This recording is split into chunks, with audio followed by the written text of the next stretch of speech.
Well, we've entered into an MOU in the Iranian war. As explained previously, that usually stands in business meaning a Memorandum of Understanding. But what is a Memorandum of Understanding? It's a non-binding agreement. The terms and the details have not been worked out. It's generally a very, very loose agreement that essentially says, we agree to try to agree. Now, when I think about the Straits of Hormuz, I think about the military action. I think about AI data centers. We think about ongoing certainty of supply. We start thinking about alternative energy sources like coming out of Argentina or Brazil or Guyana or other countries. We think about UAE pulling out of OPEC. We start thinking about Saudi saying, wait a minute, we've had a curtailment in supply output. We want to catch up for what we lost the last 120 days. All I know is the MOU was signed 2 Fridays ago, yet this weekend we had all kinds of military action and missiles and cargo ships being hit. So the question is, what really is the MOU? And what have we really agreed to? Or what has the President of the United States and America tried to get into an agreement inside the MOU with the Iranian leaders, whoever that might be today? When I think about it, I think about MOU in a way that may be a little different than some of you might think about it. I think about the MOU in terms of misunderstanding. It's not a memorandum of understanding, it's a misunderstanding. One side thinks it's a way to get to the table and negotiate. The other side thinks it's a way to delay and gain strength. That's two polar opposite opinions. So are we looking at a settlement that's really worthwhile, that can be held up and said, this is something that 2 different countries agree to? I think the answer is no. I think, is this a contract or something that's in writing that anybody on the outside looking in can say, this is the expectations of what both parties are going to do? I don't think so. I think it's opaque. I think it's unrealistic. I think it is a situation where the underlying elements of the MOU are based on 2 totally different driving mechanisms. One side stirred up a hornet's nest, told the world, hey, we think they have the potential of nuclear weapons, ballistic missiles, and they become a very, very serious threat. As a result, Israel and the United States attacked. Israel's been working in Hezbollah and over in Lebanon. The United States has been starting and finishing up the work in Iran. And the Iranians and their proxies and all their different areas of terrorism have been in overtime regrouping, regathering, and figuring out how they're going to survive the short-term limitation on military effort to regain power sometime over the next 24 to 60 months.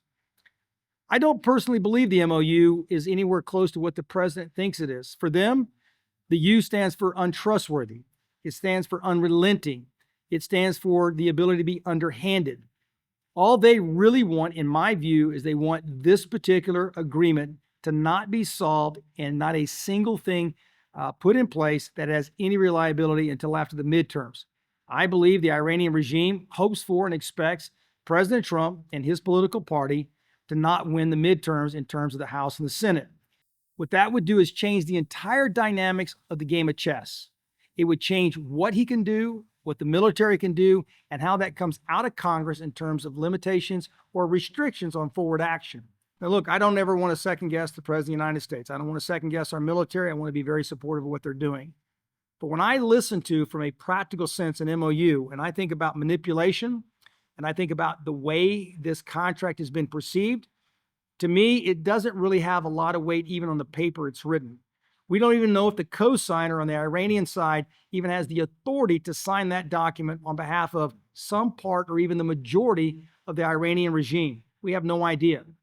We just know that the MOU is so important that it was given a 60-day time period to work out the underlying details, and within 7 days, we now are exchanging military attacks. Those military attacks are because no one even knows what is really expected, and there's certain hard stopping points on both sides of the agenda that says, you cannot have nuclear weapons. We must have nuclear weapons. You cannot charge vessels coming through the Strait of Hormuz. We're going to charge for vessels coming through the Strait of Hormuz. From a practical standpoint, what we have is we have gridlock.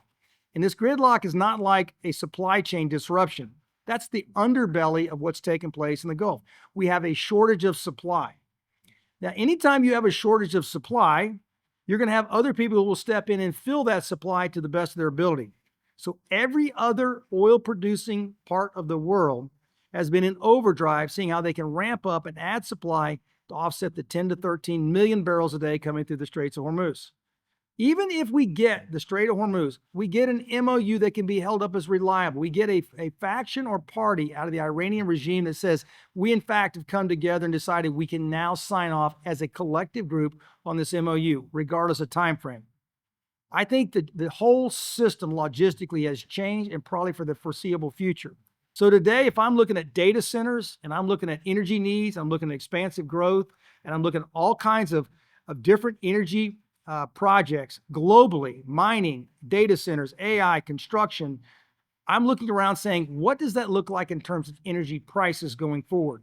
How much do I currently rely on the resolution of the Strait of Hormuz and the MOU being something that's truly a document that's being pushed into a position of being understood, agreed to, and honored? That's the problem. I don't think it's going to be honored. I don't think the MOU ends up with being an agreement that any one of either side can live with, agree to, or adhere to. MOU, manipulation, opaque, untrusting, these are all words that can be used to fill out what the M, the O, and the U stands for. All I know is we start up a hornet's nest. The question is, how do we get out of it, and when do we get out of it?